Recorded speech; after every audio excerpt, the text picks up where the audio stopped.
एक बार क्या हुआ तो सपने में, मूर्तिकार के सपने में ब्रह्मा विष्णु महेश आकर के खड़े हो गए सामने में। और मूर्तिकार ने पूछा, प्रभु आप लोग कहाँ आए, मेरे घर पधारे, मैं आप लोगों को चरणों में प्रणाम करता हूँ, आप दर्शन दिए। तो ये ब्रह्मा विष्णु महेश ने कहे, अरे मूर्तिकार, चुपचाप तुमसे एक सवाल पूछना है और पुनः हम लोग अपने धाम चले जाएंगे, स्वर्गलोक चले जाएंगे। तो बड़ा आश्चर्यचकित हुए मूर्तिकार कि मेरे सपने में ये ब्रह्मा विष्णु महेश आए हैं और हमसे सवाल पूछेंगे।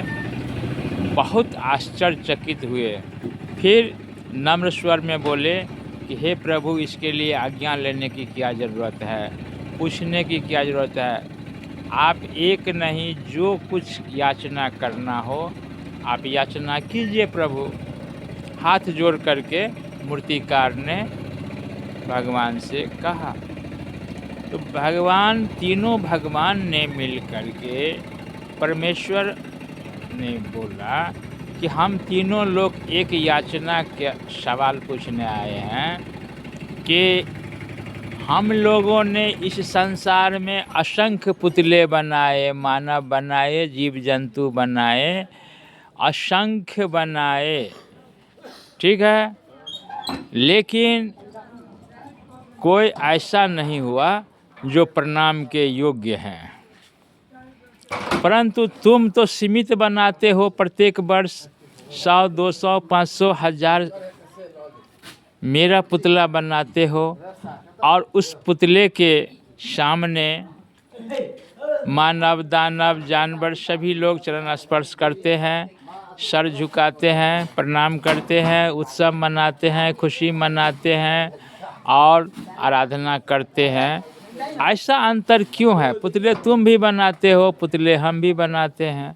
हमारे पुतले का कोई धरती पर महत्व नहीं है, संसार में महत्वहीन है, और तेरे पुतले महत्वपूर्ण है। दोनों में फ़र्क क्या है?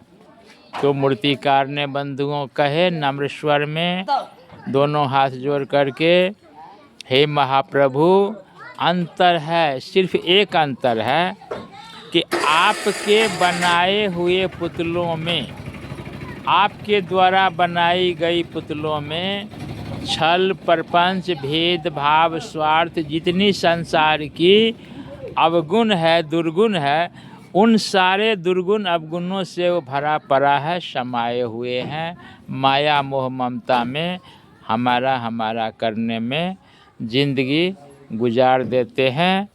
परंतु मेरे बनाए गए पुतलों में ये सारी दुर्गुणें नहीं पाई जाती है, इसीलिए ऐसा अंतर आपको दिखाई देता है।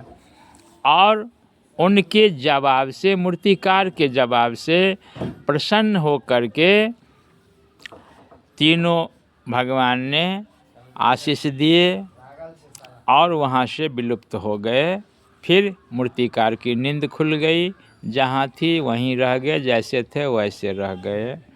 बंधुओं, कहने का मतलब ये है कि अगर मानव भी इन सारी दुर्गुणों से त्याग करके ऊपर अगर उठ जाए तो वह भी भगवान में सम्मिलित हो सकते हैं, भगवान का रूप हो सकते हैं, भगवान जैसे उनकी पद प्रतिष्ठा बन सकती है।